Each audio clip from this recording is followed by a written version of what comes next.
Hi, this is Steve Davis with Facilitator U. Today I want to talk about the idea of building safety and trust in your groups. One of the most often quoted concerns of group leaders is how to do this. How do you get a group to open up, to deal with the real issues that are causing them to get hung up?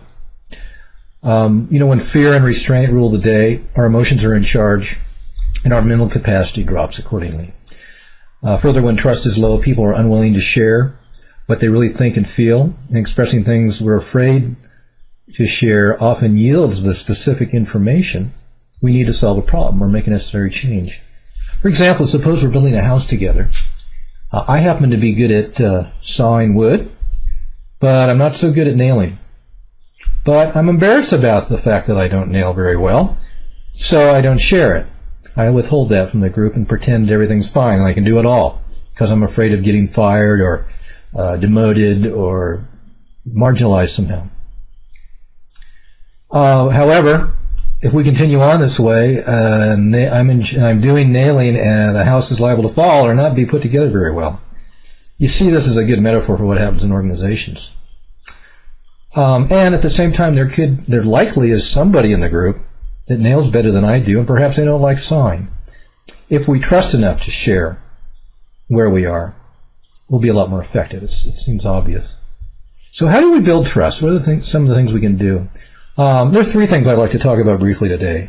First of all, be yourself. Don't try to be someone you're not. It seems like a simple thing. We hear it all the time, be yourself, but if you look around, most of the time we're trying to present an image of some conceived self that we think people want to see. Or trying to gain something by presenting some image. The deeper sense, and the second thing to build trust is to be vulnerable, to actually share and put something at risk. And as a leader of a group, if you model risk-taking by sharing something of yourself, something that perhaps wouldn't be conceived as a very pretty thing, you'll make the space for other people to do it the same.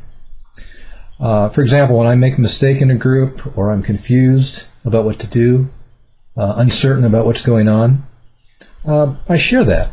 I let people know that. And then everyone in the group can put their consciousness to bear on the issue, and someone always has an insight into what to do next. It's just a natural attribute of nature. If we're forthcoming about where we are together, the way shows itself. Now, if trust of the boss is a concern and the boss or the leader happens to be part of the group, the leader's probably going to have to take the lead in being vulnerable.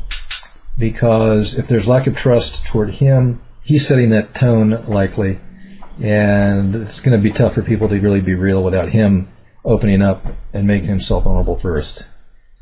The third thing is to be integrous. Have integrity. Do what you say you're going to do. If you're leading a group, and you say you're going to start at 9 o'clock, start at 9 o'clock on the button. If you're going to help a group solve a customer service problem, and you send them off to do a communication activity, don't send them off to do that activity before you show them the connection between the activity and how it's going to improve customer service. Be forthcoming, be clear about what you're doing, why you're doing it. I hope this helps. Thank you.